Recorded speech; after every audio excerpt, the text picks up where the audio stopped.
Nous sommes le jeudi 7 août 2014. Bonjour, bonsoir à tous. Merci d'être sur Télé Pluriel.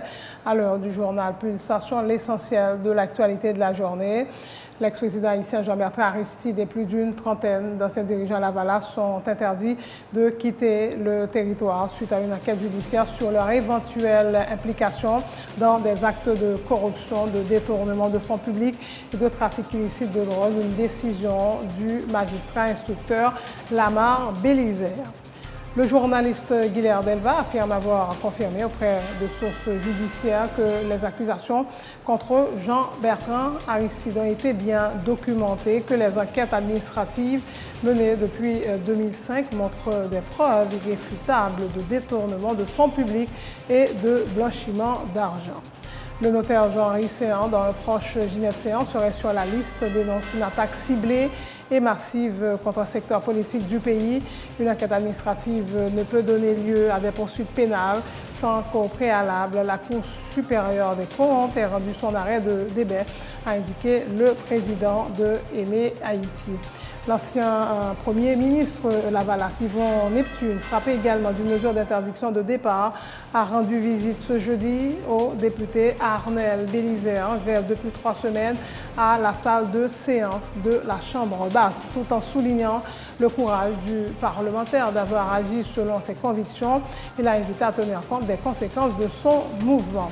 L'actualité sur le plan international, la Russie décrète l'interdiction totale des produits alimentaires en provenance notamment des pays d'Europe et des États-Unis. C'est la réponse du Kremlin aux sanctions occidentales. L'Union européenne envisage de saisir l'Organisation mondiale du commerce. Edward Snowden est autorisé à rester 3 ans de plus en Russie, où il réside déjà depuis 1 an. L'ex-consultant de l'Agence nationale de sécurité américaine qui a révélé l'ampleur de la surveillance américaine dans le monde pourra voyager à l'étranger.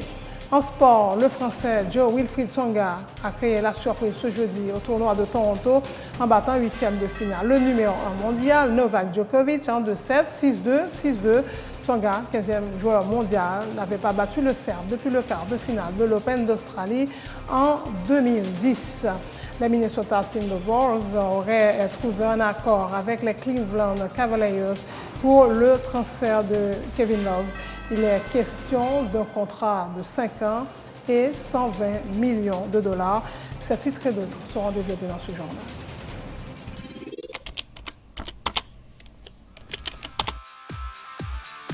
Bienvenue dans cette édition d'Information Pulsation, l'essentiel de l'actualité de la journée. Merci de votre fidélité. Bienvenue dans ce premier numéro de Pulsation Week-end.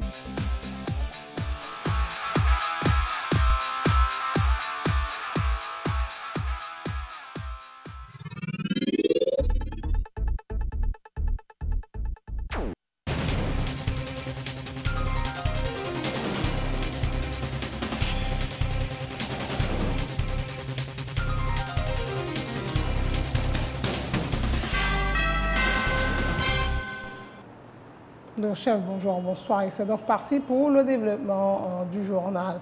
L'ancien président haïtien Jean-Bertrand Aristide et plus d'une trentaine d'ex-dirigeants et proches de Lavalas sont interdits de quitter le territoire suite à une enquête judiciaire sur leur éventuelle implication dans des actes de corruption, de détournement de fonds publics et de trafic illicite de drogue. C'est le juge d'instruction Lamar Bélisaire qui est en charge du dossier. Sur la liste, il y a des membres de la Fondation Aristide pour la démocratie, d'anciens ministres et directeurs généraux de la police. Le journaliste Guilherme Delva affirme avoir confirmé auprès de sources judiciaires que les accusations contre Jean-Bertrand Aristide ont été bien documentées, que les enquêtes administratives menées depuis 2005 montrent des preuves irréfutables de détournement de fonds publics et de blanchiment d'argent. Même nous gagnons de bonnes sources, informations qui confirmaient que pendant la période là, l'ancien président Jean-Bertrand Aristide, il n'a pas qu'à prendre un avion, ni prendre un bateau, ni prendre une machine pour quitter la frontière du pays d'Haïti. Ça, c'est une décision que le juge la prend. Et il y a plus qu'une trentaine d'autres monde qui frappé de même mesure ça, et il y a un pile l'autre monde qui... De l'autre personnalité publique? Oui, bon, l'autre personnalité qui était dans la Fondation Aristide pour la démocratie, parce que selon accusation qui gagne, l'ancien président Jean-Bertrand Aristide a utilisé Fondation Aristide pour la démocratie pour faire passer des fonds qu'a joué une série de l'autre entreprise fictive qui pas vraiment existé selon ça qui dit. Déjà, ce n'est pas seul pour M. Aristide de prendre. Il prend mesure ça pour environ quarantaine de monde. Mais ça qui passe, dans le début de semaine, tu as une première liste, en trentaine, qui n'a pas de président Aristide là-dedans. Mais quand il y a un ça, qui s'est passé avec le coach ça? Bon, et moi-même, je ne connais pas ces juges à Côte-d'Azur, parce que moi-même... Oui, moi-même, selon l'information, selon ça me comprend, les gens qui étaient donneurs d'ordre au niveau de fondation, quand il y a des cobs qui passent, que forcément, il faut que ces gens qui baillent OK pour cob la faire à gauche ou pour le faire à droite. Donc, les gens ont décidé que Mounsao, par exemple, l'ancien Premier ministre Yvon Neptune, et le président Aristide, il y a plusieurs autres gens qui ont même qui étaient censés des donneurs d'ordre, Milan Libérus, etc. Éventuellement, sur l'analyse PAM, parce que moi-même, je comprends que...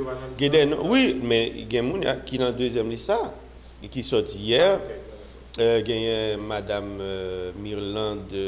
Mme Marie-Carmel Latouche, qui n'est pas dans la première liste. Ou il y a Yvon Neptune, qui n'est pas dans la première liste. Ou il y a Ginette Séan, qui n'est pas dans la première liste. Bon, il y a plusieurs autres noms qui ajoutés selon ça, je l'ai senti. Le docteur Jean Séan, dont un proche Ginette Séan, justement, serait sur la liste, dénonce une attaque ciblée et massive contre un secteur politique et parle d'intimidation et de machination qui vise à traiter comme des criminels des citoyens jouissant de la présomption d'innocence en les privant de leurs droits fondamentaux et en restreignant leurs libertés individuelles. Une enquête administrative ne peut donner lieu à des poursuites pénales sans qu'au préalable, la Cour supérieure des comptes ait rendu son arrêt de débat, a indiqué le président de Aimé Haïti, maître Jean-Henri Séan, lors d'une conférence de presse ce jeudi en présence de plusieurs partisans et sympathisants. L'émission de mandat de comparution contre certains, l'interdiction de départ à l'encontre d'autres, semble s'inscrire dans un processus d'intimidation où, sous couvert d'investiguer, on ne cherche qu'à persécuter. Cette machination vise à traiter comme des criminels, des citoyens jouissant comme tout le monde de la présomption d'innocence, en les privant de certains de leurs droits fondamentaux et en restreignant leurs libertés individuelles. Il demeure constant qu'une enquête administrative ne peut donner lieu à des poursuites pénales sans qu'au préalable, la Cour supérieure des comptes ait rendu son arrêt de débat. La manœuvre est grossière et paraît n'être qu'une réédition de celle de 2004-2005 contre laquelle je m'étais déjà élevé. Face à cette situation, j'ai décidé d'en appeler au président de la République sur la nécessité de créer aujourd'hui un climat d'apaisement, de concorde et d'harmonie au sein de la société. Deuxièmement, d'en appeler au Premier ministre Laurent Lamotte afin qu'il prenne les dispositions nécessaires pour éviter toute dérive qui puisse être assimilée à des actes d'agression dans le cadre de la compétition électorale et que l'appareil d'État ne puisse servir à la persécution et à la répression politique contre les leaders et les candidats aux prochaines élections. L'homme de droit que je suis rejette toute idée d'impunité, mais appelle de tous ses voeux l'instauration d'une justice saine et impartiale, respectueuse des droits de chacun. Le député Jonathan Léger dit souhaiter que les mesures prises par le juge Lamar Bélizaire ne visent pas à persécuter des opposants politiques. Maître Léger dit plaider pour une justice équitable, se demande pourquoi le fils aîné et la femme du chef de l'État, Olivier Sophia et Rémi Martelly, ne sont pas interdits de quitter le territoire alors qu'ils sont accusés d'être impliqués dans des actes de corruption. Le juge d'instruction, qui est un personnage assez puissant comme ça, selon notre législation pénale, s'il estimait de bon ton, que de saison pour mettre interdiction de départ contre des gens qui croient qui gagnent à répondre par devant la justice pénale. Et il a ce droit. Même seulement souhaiter que ce n'est pas question politique qu'a fait là. Juriste que je suis, jamais, ou pas pour me dire qu'on juge des gens pas gain droit à poser tel acte, tel acte, tel acte. Il a poser acte.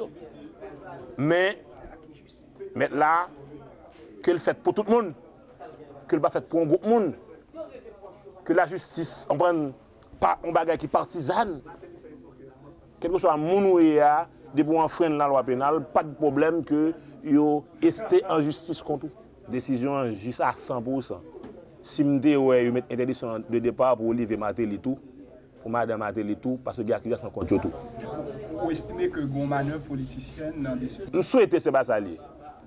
Mais si c'est ça lié, je regrette ça pour juger la Mabélisée. Comme on dit, la justice est une pour tous. Donc, nul n'est au-dessus de la justice. Donc, si la justice a fait travailler, donc, vous pensez que c'est... Je l'ai dit, je le répète et je le maintiens. En tant que juge instructeur, le juge la Mabélisée a plein de capacités pour mettre une interdiction de départ contre un monde que la instruit contre lui, que le temps même monde arrêté à disposition. Même de demander pour le juge la Mabélisée faire pour tout honnête, ce n'est pas pour un groupe. Pour que ça soit un groupe ciblé. Avant deux exemples là, quand Olivier Matéli n'est pas devant le juge, quand Madame Matéli n'est pas devant le juge, il y a parti Jean Rovle eux-mêmes, mais l'autre, il y a mettre interdiction de babou. Et ça ne va pas comprendre. Je ne sais pas où est ça là. Mais que ces sont uniques. Ils servent contre tout le monde. L'ancien Premier ministre Yvon Neptune est très pessimiste quant à la tenue des prochaines compétitions électorales. Le problème ne sera pas résolu faisant des déclarations tapageuses dans la presse, mais via le dialogue, il est de la responsabilité des principaux acteurs de trouver un consensus sur la question électorale, a indiqué Yvon Neptune. Nous arrivons à 2014, l'élection n'est pas faite. Maintenant, c'est les pouvoirs constitués. C'est eux-mêmes qui pour chita. C'est les partis politiques qui pour chita. Eux-mêmes à côté par eux. Hein? Pour regarder par qui façon et à qui moment, qui meilleur moment pour l'élection faite. Et pas quoi non plus maintenant, c'est à la dernière minute. Il fallait prévoir pour nous connaître si l'élection n'est pas faite avant 49e législature, là, il est fini. C'est bien avant. Comme nous avons un imbroglio dans la question conseil électoral, amendement de la loi électorale, eh bien, faut nous assez prévoyants comme dirigeants, de façon pour nous dire, mais pas qui façon que nous avons sorti dans propre problème ça, que nous-mêmes encore nous créons. Et c'est ça, je pense, ça t'a qu'à aider la population qui votait pour président, population qui votait pour parlementaire, et l'autre monde qui est dans le secteur judiciaire là, qui occupe des fonctions de façon indirecte à partir de décisions que la population a fait. Mais il paraît évident que nous n'avons pas bien élection encore en 2014. Probablement, nous allons prendre des décisions pour gagner des élections en 2015. Mais qui élection et qui disposition que nous prendre de façon que définitivement nous mettons cap sous élection ça l'heure a fait et que nous décidons nous mettre d'accord ensemble les partis politiques, les pouvoirs constitués de l'État. Ensuite pour nous prendre disposition nous pour nous prendre de façon que nous d'accord c'est ça. Et ensuite tout le monde mettait au travail. Maintenant c'est pas non virer rond, non faire théâtre, non faire des déclarations dans la presse. Pas quoi responsable l'État dirigé n'a pas ce temps à faire des déclarations dans la presse, c'est plutôt c'est prendre des dispositions et là il prendre des dispositions il faut communiquer à la nation. Voilà, l'ancien Premier ministre Lavalas Yvon Neptune a tenu ses propos alors qu'il rendait visite au député Arnel Bélizé en grève depuis 3 semaines à la salle de séance de la Chambre basse, tout en soulignant le courage du parlementaire d'avoir agi selon ses convictions. Il l'a invité à tenir compte des conséquences de son mouvement. Yvon Neptune s'est dit par ailleurs très reconnaissant envers Arnel Bélizé qui lui a sauvé la vie lorsqu'il était en prison en 2005. Ce qui est important pour moi qui explique la présence, moi, je dis, c'est que en 2005, après ça qui est passé dans la prison, et c'est Anel Bélizer qui t'a retiré dans la prison parce que moi j'étais conscient tout que c'est une situation extrêmement difficile parce que vie était en danger. Je ne sais pas ce qui va le passer dans la prison. Qui ça que je parle avec lui? Je parle avec elle de violence que l'imposer à tête li, à propre corps li, il y a un risque là-dedans. Parce que je imposé comme une violence ça et je connais un risque là-dedans. Je connais c'est pas un bail qui est facile. Donc je ne pas là avec elle pour me dire c'est que conviction c'est lui-même qui peut décider qu'il est ce qu'il a continué pour le faire ou bien qu'il est il a modifié ou bien tout qu'il est que il a sorti là-dedans. Où est Anel Bélizer là? Il est très faible parce que je connais, il était vraiment fort et très faible. Bon, heureusement que je dit. Physiquement? Oui, physiquement. Mais mentalement, moi, monsieur, il est très lucide. Bien content que selon les gens que le comprennent combat, moment arrivé pour l'accepter ces Roms. Bon, nous souhaitons que eh bien, il a traversé un chemin difficile ça parce que c'est pas un chemin qui est facile. On va penser que l'urgent dans le moment pour réviser les décisions ça en raison du fait que comme constater que l'état de santé l'a détérioré. Bon, c'est pas moi-même pas pour me penser non pour le réviser situation. Non capable pas personne non qui t'a fait me réviser position que me prendre. Pas personne qui t'a fait me suspendre la fin. C'est au fur et à mesure que la situation a évolué et lui-même l'a observé et pour le connaître qui attitude pour l'adopter. Autre point de l'actualité, le directeur général du Conseil national des télécommunications, Jean-Marie Guillaume, a apporté des explications ce jeudi sur l'utilisation du service Viber en Haïti. Plus de 15 à 16 types d'appels utilisant les services Voice over IP sont actuellement opérationnels dans le pays alors que les compagnies utilisant ces services Viber donc n'ont aucune présence physique en Haïti, ce qui représente un manque à gagner pour le pays. Selon Jean-Marie Guillaume, il informe que le Conatel travaille actuellement sur un code de réglementation en vue de régulariser cette situation. À noter que le Conatel avait fait injonction à la Digicel pour débloquer les applications Voice over IP. Le directeur du Conatel s'explique. Nous gagnons 3 groupes que nous obligons à considérer dans toute décision que nous prenons. Nous gagnons consommateurs. Consommateurs, c'est lui-même qui utilise Viber. Nous gagnons compagnie téléphone. Ils ont même investi et ils sont là pour et chercher à récupérer les copies qu'ils ont investi. Et nous là pour nous protéger l'investissement. Phénomène Voice over IP, en pile monde parle de lui. Mais cependant, en pile monde qui parle de lui, il ne pas comprendre réellement le phénomène. Voice over IP, comme nous connaissons, on est capable de parler avec les gens qui sont à l'étranger. Et les gens qui sont à l'étranger, ça, ils ne pas payer et les gens n'ont pas payé. C'est très bien. Mais cependant, pas oublier au bagay, même l'on pas payé, mais compagnie lui-même qui bosse service, lui-même li paye. Qui côté compagnie ça est-ce que Viber ou building en Haïti? Est-ce que Viber emploie moun en Haïti? Non. Mais Viber lui-même l'a fait comme lui, le trafic là. Nous avons des données que nous collectons qui montrent que nous gagnons à peu près 15 à 16 différents types d'appels Voice over IP qui rentrent dans le pays. Et tout opérateur, ça, il n'a pas investi au goût dans le pays.